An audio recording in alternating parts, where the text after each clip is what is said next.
Olá pessoal, sejam bem-vindos. Estamos aqui no nosso grupo da Mocidade do Espiritismo.net, muito felizes por receber vocês. Que a presença de vocês seja uma constância e que possamos ajudar nos esclarecimentos sobre a nossa doutrina espírita. E para começar, vamos fazer uma oração. Então, vamos conversar com o nosso amigo Jesus. Jesus, amigo de todas as horas, agradecemos a nossa vida, agradecemos a oportunidade da aprendizagem e pedimos que esteja conosco, nos iluminando, abençoando, orientando e fortalecendo nos momentos de dúvida, nos momentos de alegria e nos momentos de aprendizagem. Abra o nosso coração e a nossa mente para nos tornarmos pessoas melhores. Que assim seja. Obrigada, amigo Jesus.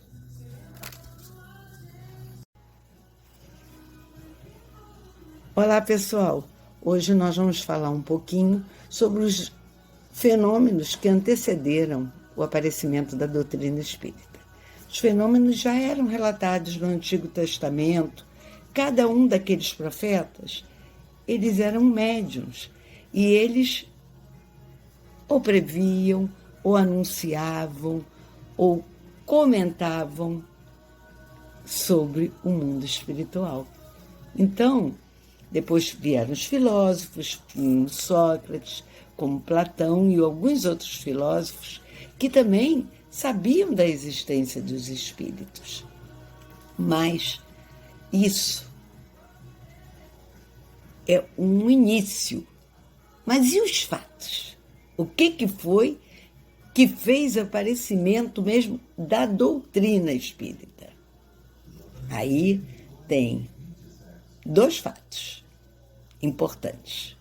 O primeiro foram as irmãs Fox, lá nos Estados Unidos, que a casa que elas moravam fazia muitos ruídos, muito barulho, uma coisa muito estranha, e aquilo começou a incomodar a família.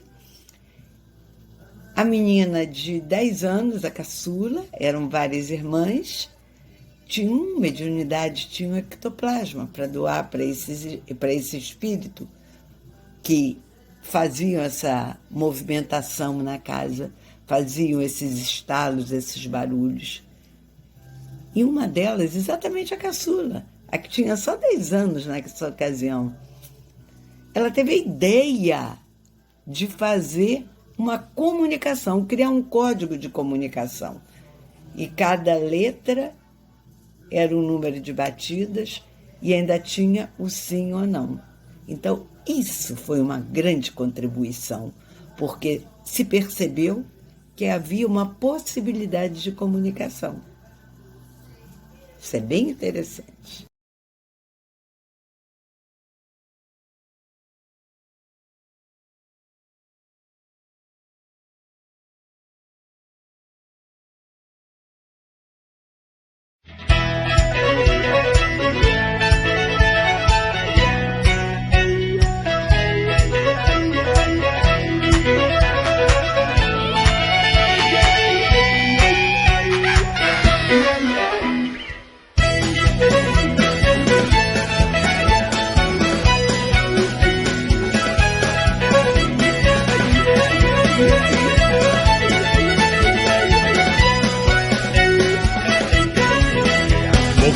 Para vocês uma história interessante aconteceu em Hydesville.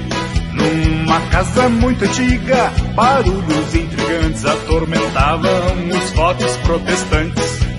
No início pensaram que fosse o demônio, mas logo a verdade apareceu em Hydesville.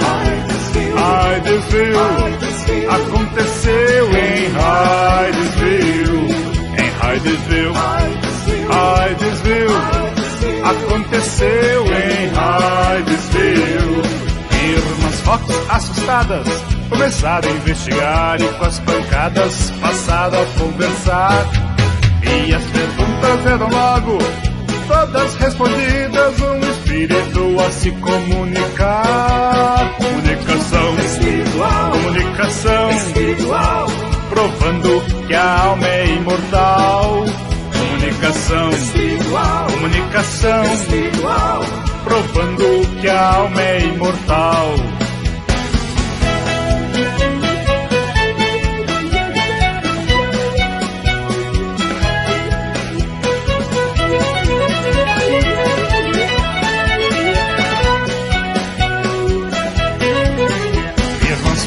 Assustadas começaram a investigar e com as pancadas passaram a conversar. E as perguntas eram logo todas respondidas, um espírito a se comunicar. Comunicação espiritual, comunicação espiritual, provando que a alma é imortal. Comunicação espiritual, comunicação espiritual, provando que a alma é imortal. Aonde? Hydesville, aconteceu em Hydesville, aconteceu em Hydesville. Aconteceu em Hydesville,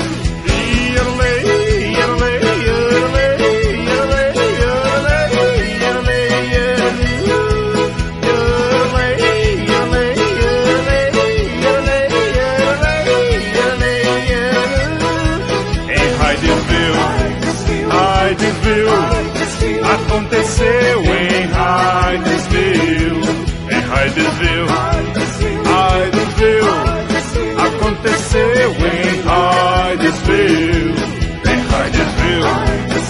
Hydesville, aconteceu em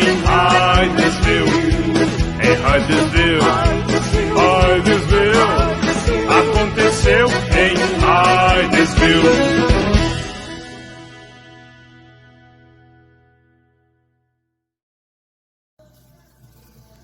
10 anos depois desses fatos, lá nos Estados Unidos, das irmãs Fox, dessa comunicação, começou a aparecer também na Europa.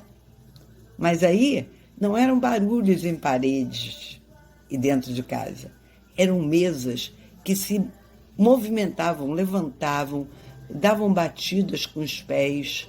E aquilo se tornou, exatamente como foi lá com as irmãs Fox, um motivo de show, de apresentação, de diversão. E na Europa foi a mesma coisa. 10 anos depois, também, através dessas tais mesas girantes, desse movimento que começou a ter, dos espíritos, mas agora agindo sobre objetos, para chamar atenção, para dizer que tinha que atentar para o que estava acontecendo. A espiritualidade queria, ostensivamente, se manifestar. Por isso, esses efeitos físicos. E começou então, como eu estava dizendo, lá na Europa, e aquilo se propagou pela Europa, virou também show, virou também motivo de brincadeira. E foi aí que Kardec, depois de muito se rejeitar, ele não queria participar daquela maneira de brincadeira, porque ele era um cientista, ele era um professor, ele era uma pessoa que olhava as coisas com outros olhos, com olhos mais responsáveis. Entrou em cena. Kardec entra em cena e aí tem uma modificação muito grande em tudo. Por ser um homem das ciências, Kardec inicialmente não se entusiasmou muito quando o amigo dele convidou para ele ver o tal fenômeno das mesas girantes. Ele postergou e foi muito cético assistir depois de muita insistência do amigo. Era um fato muito divulgado pela imprensa. Na Europa, naquela época, era muito, muito corriqueiro esse fato. e sempre encarado dessa maneira de brincadeira. Ele observou e raciocinou. Essa comunicação é feita, e não é uma comunicação que não tenha uma coerência. Se tem uma coerência, tem que ter uma inteligência. E mesa não tem inteligência. Então, assim, ele começou a pesquisar e entendeu que ali havia uma inteligência e resolveu explorar esse fato, pesquisar, analisar, usando um método científico, com grandes amostras de perguntas, a mesma pergunta, feita em vários lugares, a vários médios de muitos países, de muitos lugares, e ele foi recebendo as respostas por carta, que era a maneira como naquela época não tinha internet, claro.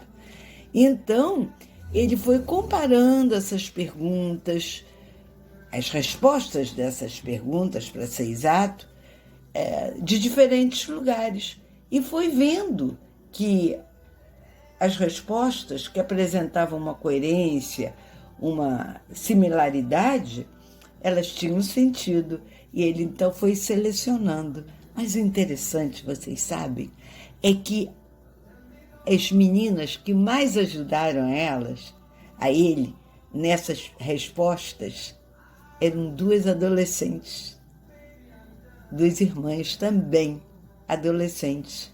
E elas, sem ter conhecimento dos assuntos que estavam ali, elas davam respostas profundas, fantásticas, inteligentíssimas. E foram muito usadas as respostas dessas duas irmãs no Livro dos Espíritos. E o Livro dos Espíritos foi então editado, anos depois, com mais de 1000 perguntas e respostas, de uma maneira muito brilhante, muito inteligente. Então, este é o grande mérito do nosso Kardec.